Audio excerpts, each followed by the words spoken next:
Olá, muito boa tarde para você, seja bem-vinda, seja muito bem-vindo. Chegamos, está no ar o Pauta Aberta desta quinta-feira, dia 25 de outubro de 2022. Estamos ao vivo para todo o Brasil aqui no seu noticiário da tarde na TV Evangelizar. A você de casa sempre ligadinho com a gente, muito obrigado pelo carinho da sua companhia e vamos juntos a partir de agora com os destaques do dia. Prévia da inflação de outubro fica em 0,16%, depois do registro ao longo de 2 meses seguidos de deflação no país. Este avanço nos números divulgados hoje pelo IBGE foi puxado para o alto principalmente pelas altas mais expressivas nos preços de passagens aéreas e planos de saúde. E neste ano, ainda difícil na economia do país, aproximadamente 12 milhões de trabalhadores brasileiros ainda não fizeram um saque extraordinário do FGTS. São 8 bilhões de reais disponíveis, parados à espera do resgate. A solicitação para fazer o saque vai até a metade do mês de dezembro.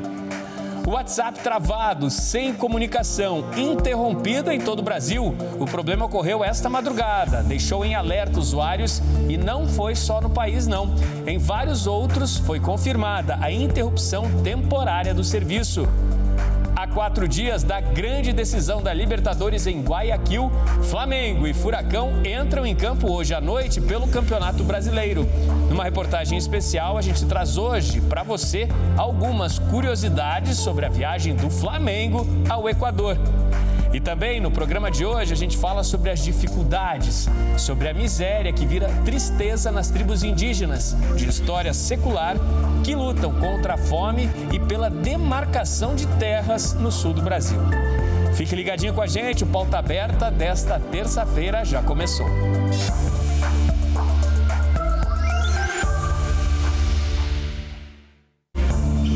O IPCA 15, que é considerado a prévia da inflação, foi divulgado hoje pelo IBGE e registrou alta na maioria dos grupos pesquisados. Depois de 2 meses seguidos de deflação, o índice, que é referente ao mês de outubro, registrou elevação de 0,16%.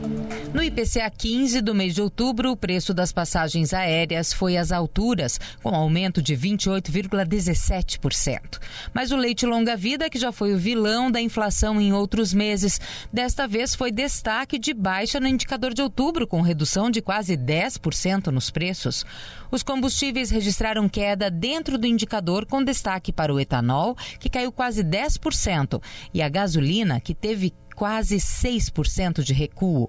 De acordo com o IBGE, a redução nos preços dos combustíveis continuou impactando o IPCA 15 em outubro, mas em menor intensidade. A deflação em agosto ficou em 0,73% e em setembro registrou 0,37%. Os planos de saúde tiveram alta de 1,44% de setembro para outubro. Entre os itens que mais tiveram alta em outubro estão o limão, que ficou 40% mais caro, a banana maçã, que subiu mais de 32%, e a batata inglesa, que subiu mais de 20%. O IBGE registrou alta na maioria dos grupos pesquisados. Somente 3 dos 9 grupos de produtos e serviços pesquisados para compor o indicador tiveram deflação em outubro. São eles transportes, comunicação e artigos de residência. Dentre os 6 grupos com alta, o que mais impactou o índice foi o de saúde e cuidados pessoais. Já no acumulado de 12 meses, o IPCA 15 teve variação de 6,85%, mostrando trajetória de queda, porém ainda acima do teto da meta estabelecida pelo governo para este ano. Os destaques de queda nos valores ficaram para o etanol, a gasolina e a energia elétrica, que foram os itens que mais pesaram no indicador no acumulado de 12 meses até outubro. Entre os itens que mais subiram no acumulado dos 12 meses estão a cebola, que ficou 135% mais cara, o limão, que subiu 75%, e o café moído, que ficou 35% mais caro, além das passagens aéreas, que subiram mais de 40%. 12 milhões de trabalhadores brasileiros, aproximadamente, não realizaram ainda o saque extraordinário do FGTS, que tem direito desde o mês de abril deste ano. São 8 bilhões de reais parados, disponíveis a essas pessoas. Desde que o recurso foi disponibilizado, por outro lado, 45 milhões de trabalhadores já buscaram este resgate e movimentaram um total de 31 bilhões de reais. O prazo para solicitar o saque extraordinário do FGTS vai até a metade do mês de dezembro. Marcos usou os recursos do saque extraordinário do FGTS para pagar contas de casa. Eu usei para as contas, né, do dia a dia mesmo, assim, né? Eu tenho uma filha pequena, então tem muitos gastos e tudo mais, né? Começo do ano tem muito gasto de impostos, muita coisinha para a gente pagar. Todo trabalhador com saldo no FGTS tem direito a fazer o saque extraordinário de até R$1.000. Desde abril, quando ficou disponível, mais de 45 milhões de pessoas resgataram quase 31 bilhões de reais. Mas outros 12 milhões de trabalhadores ainda não fizeram o saque, somando cerca de 8 bilhões de reais em recursos disponíveis. Quem quiser fazer como Marcos e sacar esse recurso extra do Fundo de Garantia, tem até o dia 15 de dezembro para fazer a solicitação no aplicativo FGTS, disponível de graça nas lojas de aplicativos para celulares. O crédito é depositado na conta poupança social digital, que é aberta automaticamente pela Caixa em nome do trabalhador. Para quem vai pedir, é bom saber que o valor disponibilizado para saque leva em conta o saldo de todas as contas do FGTS existentes em nome do trabalhador, até o limite de R$1.000. Não ficam disponíveis recursos que estiverem bloqueados, como os usados para garantia de operações de crédito de antecipação do saque aniversário. E para evitar cair em fraudes, essa advogada recomenda alguns cuidados. Não são solicitadas informações pelo telefone, e-mail ou mensagens. Se você receber qualquer pedido de informações complementares por esses meios, desconsidere imediatamente. Alerta importante aí para não cair nos golpes. E uma opção de transferência bancária que veio para facilitar a vida da gente tem várias vantagens. Uma delas é que as transações não têm custo. E agora você pode usar o Pix para praticamente todos os tipos de pagamentos. A gente vai conversar com a Luciana Macedo, lá em Maringá, porque agora a cidade se junta a outras do Brasil que adotaram o Pix também como forma de pagamento para tributos e impostos. Oi, Luciana, boa tarde. Olá, Odilon, boa tarde para você, boa tarde a todos. Olha, lançado em 2020, o Pix inicialmente ele era usado apenas como uma ferramenta para transferências bancárias, mas ele acabou se tornando aí um modelo de gerenciamento de negócios e passou a ser usado também para o pagamento de impostos. Hoje, por todo o Brasil, diversos governos estaduais e municipais utilizam o Pix, a plataforma, para o recebimento de tributos, de taxas, de multas. A grande vantagem do serviço é que ele tem uma validade imediata, ele pode ser feito a qualquer momento, aqui usando o nosso próprio aparelho celular, e isso evita que o cidadão, por exemplo, fique preso ao horário bancário ou que precise enfrentar filas.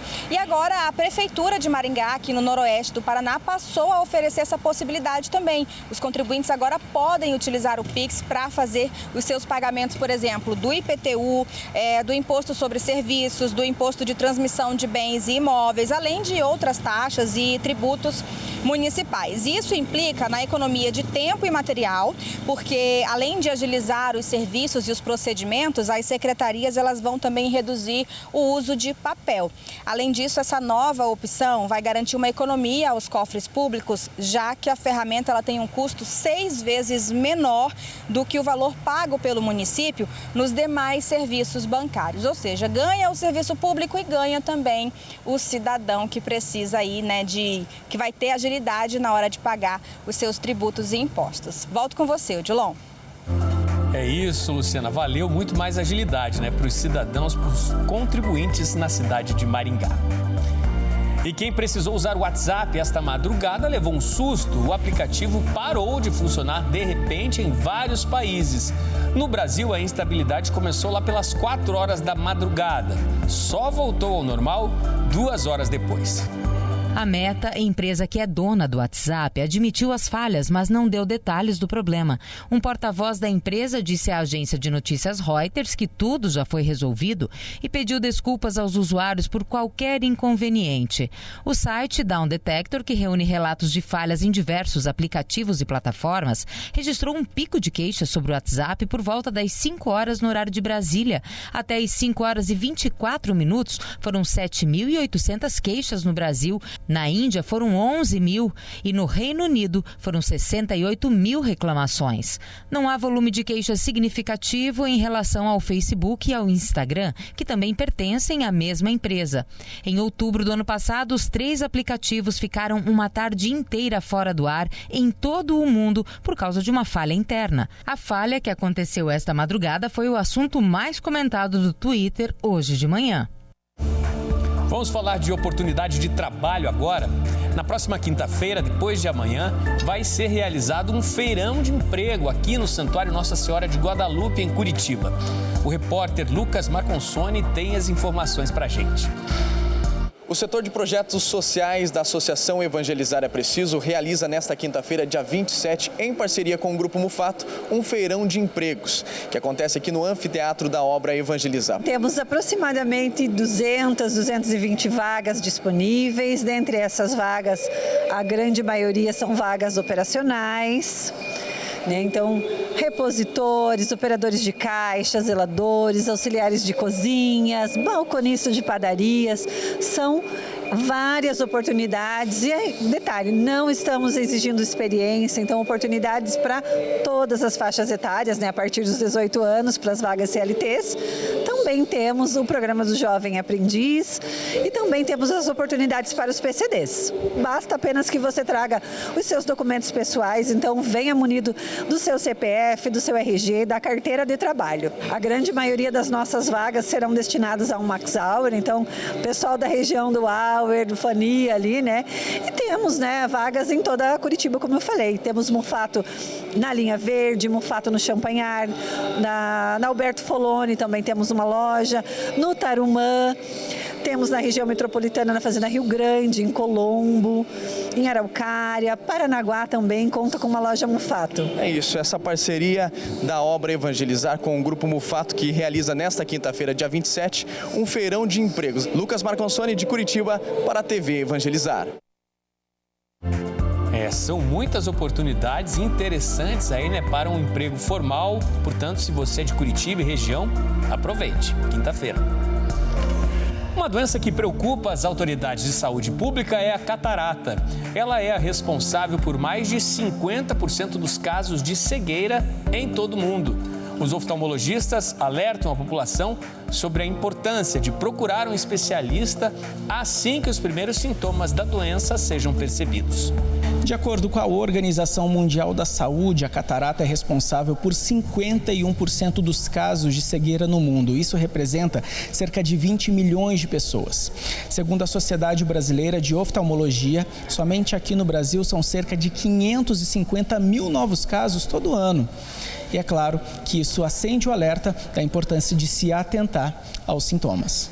Catarata é uma condição bastante comum na população, principalmente a partir de uma certa idade, em torno dos 50, 55 anos de idade. Nós temos aqui dentro do olho uma lente chamada cristalino, e esse cristalino em condições normais, ele é transparente. Com o tempo, então, há uma tendência a perder a transparência dessa lente e começar a ficar fosca de maneira gradativa.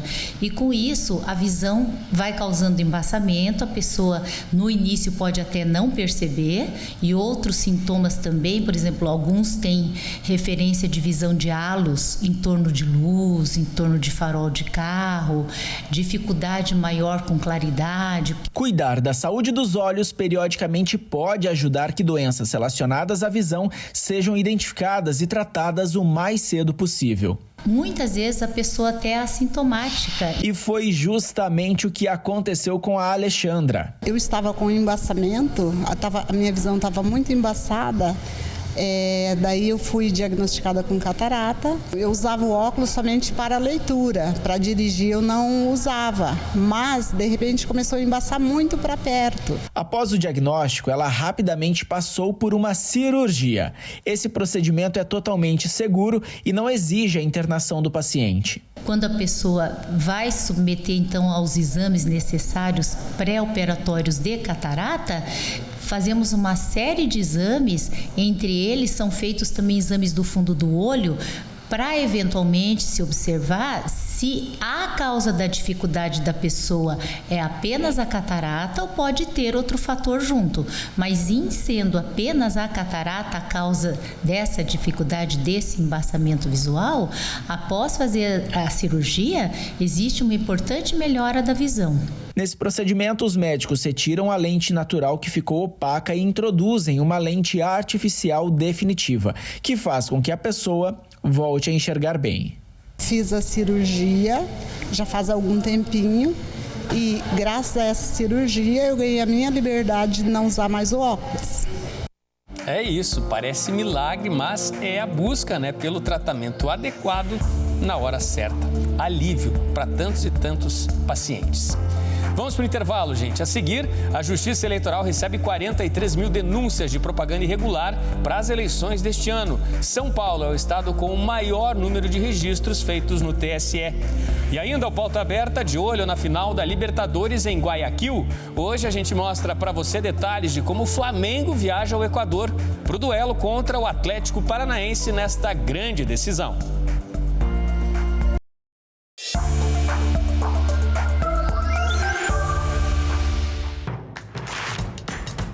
Não perca mais nenhum vídeo da TV Evangelizar. Inscreva-se agora.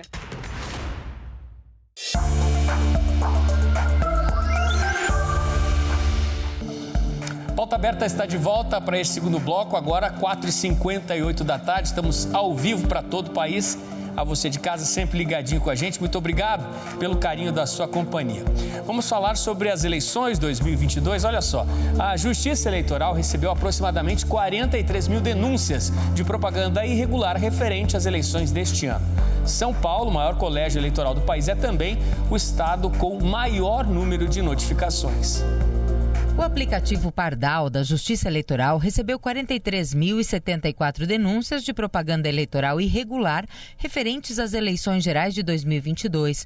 Deste total, 26% das denúncias deram origem a 12.352 processos que estão em tramitação no processo judicial eletrônico da Justiça Eleitoral. Os eleitores que mais denunciaram foram os paulistas, com 6.268 registros até agora, seguidos por Minas Gerais, Pernambuco, Rio Grande do Sul e Rio de Janeiro. Por região, o Sudeste lidera com 15.078 denúncias, seguido pelo Nordeste, depois pelo Sul, Centro-Oeste e, por último, o Norte. A maior parte das denúncias envolve campanhas para deputados federal e estadual, seguidas das de presidente e governador. O aplicativo Pardal foi reativado no dia 16 de agosto e recebe denúncias de compra de votos, uso da máquina pública, crimes eleitorais e propagandas irregulares, que são apuradas pelo Ministério Público Eleitoral. Para realizar uma denúncia é necessário apresentar provas da suposta irregularidade, como fotos, áudios ou vídeos, e a denúncia pode ser feita de forma anônima. Se a acusação for relativa às eleições presidenciais, quando há indícios concretos de irregularidades, o caso é encaminhado ao Procurador Regional Eleitoral ou até ao Procurador-Geral Eleitoral. A partir disso, o Ministério Público pode propor a abertura de ação civil pública contra o candidato. Nas ações que envolvem eleições para os cargos de governador, senador, deputado federal, deputado distrital ou estadual, o processo é encaminhado para julgamento no Tribunal Regional Eleitoral, com a atuação do Procurador Regional. Após as análises das denúncias, podem ser aplicadas penas ou multas aos infratores. Nem tão conhecida pela população, mas perigosa, sobretudo aqueles mais descuidados. A hantavirose já foi a doença causadora de pelo menos 10 mortes só este ano no país. O aumento do número de transmissores da doença é motivo de preocupação para as autoridades de saúde. O alerta é ainda maior em Santa Catarina. Uma das principais formas de contrair a hantavirose é respirar poeira com resquícios de urina, fezes e saliva de roedores infectados por esse vírus. A doença, comum nas áreas rurais, também pode ser transmitida pela mordida desses animais e os sintomas são bem graves. Febre alta, dores pelo corpo, a gente pode ter os sintomas gastrointestinais e esses sintomas podem vir acompanhados de sintomas respiratórios, tosse seca, dificuldade para respirar. Até o mês de setembro foram registrados 22 casos de hantavirose no Brasil, com 10 mortes confirmadas. Santa Catarina foi o estado que mais registrou doentes, com 8 casos e 4 óbitos. Isso se deve a um fenômeno conhecido como ratada, o aumento no número de ratos silvestres durante a floração de umas espécies de bambu. A grande preocupação é esse aumento na população de roedores silvestres, associado à floração da taquara, que aconteceu aqui no estado. Então é esse cenário que pode trazer um aumento de número de casos. Além da floração de taquaras, como o caso registrado em Santa Catarina, outros fatores ambientais estão ligados ao aumento da população de roedores silvestres, como desmatamento desordenado, a expansão das cidades para regiões rurais e a maior oferta de grãos, o alimento dos roedores. O Ministério da Saúde, a Secretaria de Saúde do Paraná e a Fiocruz estão apoiando Santa Catarina nas ações de vigilância epidemiológica e na captura de roedores silvestres para testagem. Nem todos os ratos são portadores do vírus, mas para evitar o contágio, o melhor é adotar medidas preventivas. Fazer barreiras em todos os buraquinhos e possibilidades desses roedores entrarem nos ambientes fechados, seja na casa ou seja nos depósitos. Esse é o primeiro cuidado, evitar que ele entre ali dentro. Segundo, se você vai entrar num lugar desse, a melhor coisa é botar uma máscara, abrir as janelas primeiro para você dissipar essa poeira contaminada. Nunca varrer o lugar, lavar com água, junto à água sanitária, para você evitar esta aspersão. Se prevenir, né, para evitar esses animais nunca é demais. E olha só, vamos de notícias internacionais agora. Veja que história curiosa e perigosa. O que era para ser um passeio inesquecível se transformou em problema e preocupação. 5 turistas estão presos dentro da caverna no Grand Canyon, no Arizona, nos Estados Unidos. Olha o que aconteceu. Os 5 turistas estavam saindo da caverna, mas o elevador parou de funcionar. De acordo com as autoridades, no primeiro momento, eles acreditaram que o problema seria elétrico e até levaram um gerador, o que não resolveu. Então, foi descoberto que o problema era mecânico. Ainda não se sabe quanto tempo vai demorar para que o elevador seja consertado. Os turistas estão presos a 60 metros de profundidade, desde o último domingo, dia 23.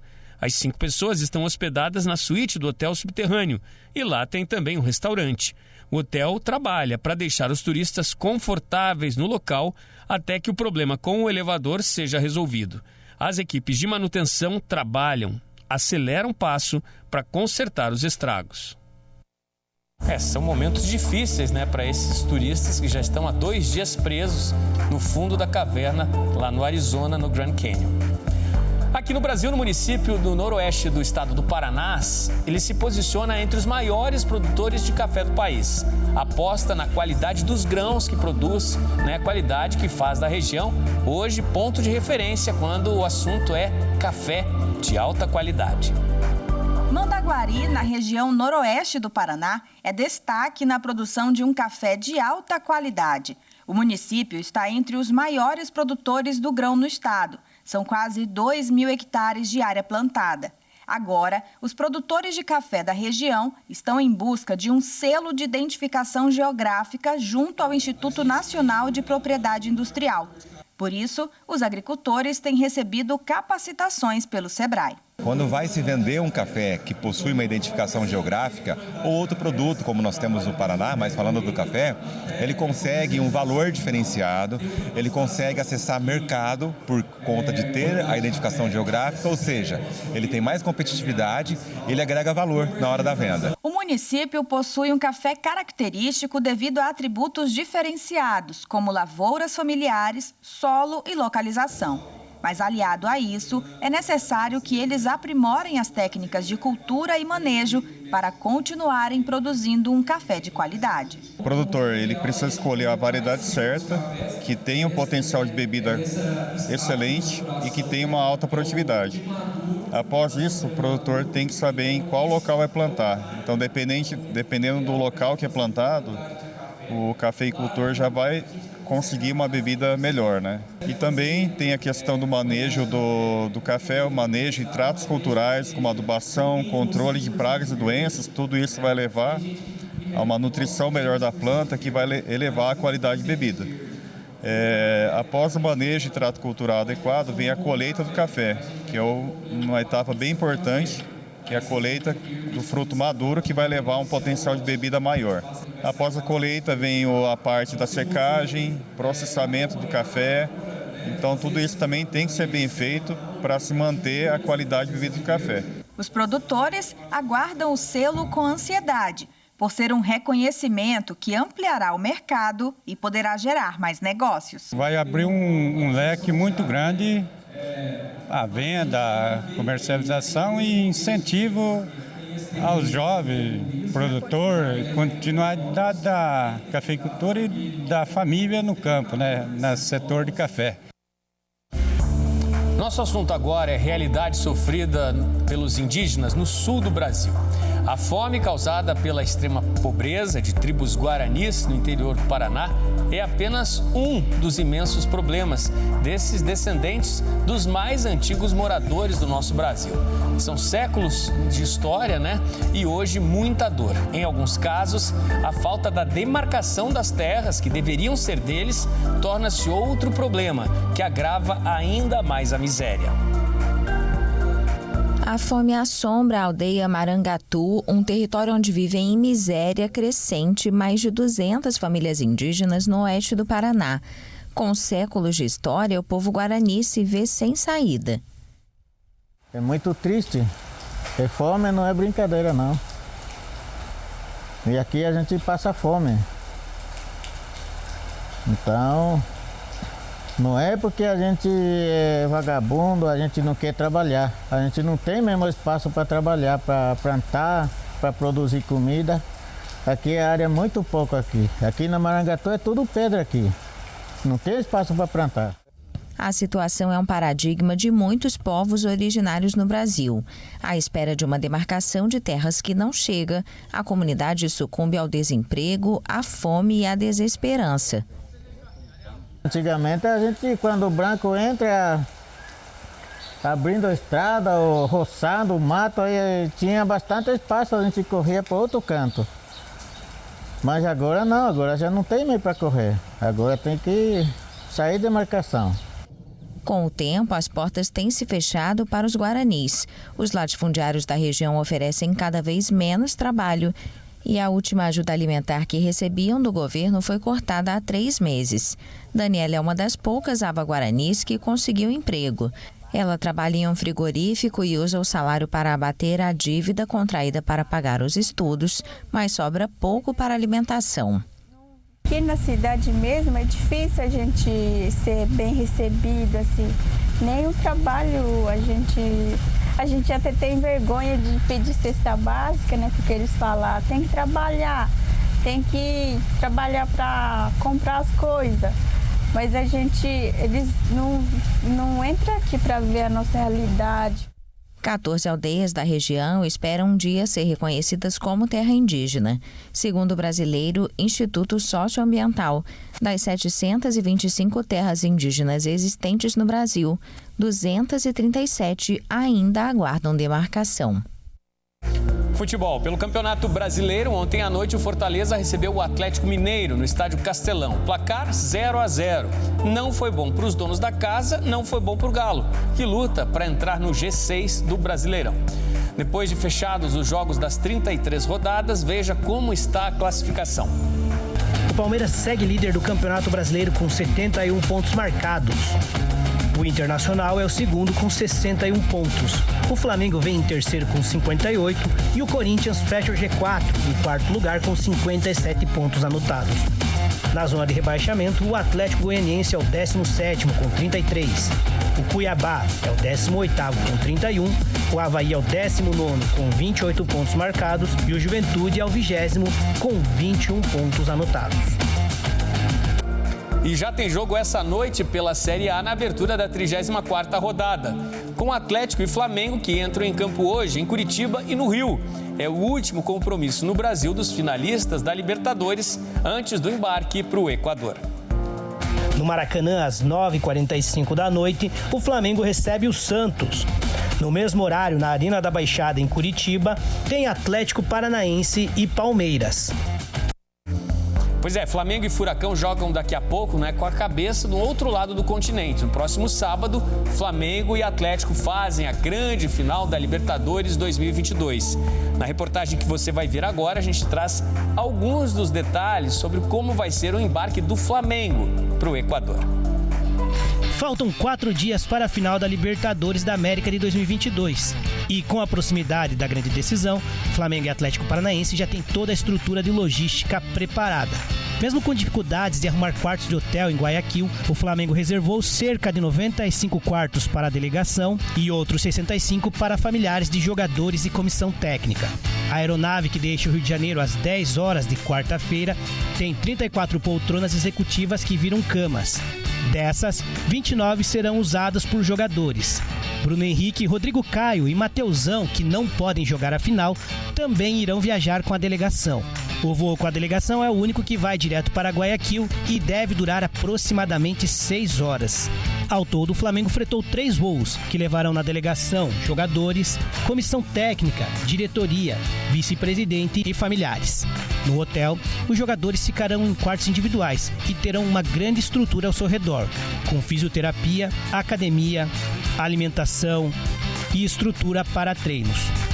Inclusive, o Flamengo utilizará o estádio do Emelec para realizar os treinos antes da grande decisão. Vale lembrar que a decisão da Copa Libertadores da América de 2022, que coloca frente a frente o rubro-negro carioca e rubro-negro paranaense, está programada para sábado, dia 29 de outubro, às 5 horas da tarde, em Guayaquil, no Equador. É jogão no sábado. Ao longo da semana, aqui o Pauta Aberta, a gente vai trazer para você também algumas curiosidades sobre a concentração do Atlético Paranaense nesta viagem para Guayaquil. Enquanto o Flamengo está na busca pelo tricampeonato, o Furacão está perseguindo aí um título inédito de Libertadores, um título inédito para a história do clube. Depois dessa matéria que mostra a expectativa para o jogão, a gente hoje se despede. A você de casa, muito obrigado pela companhia. Pauta Aberta está terminando, a gente tem novo encontro marcado para amanhã. Tchau, tchau.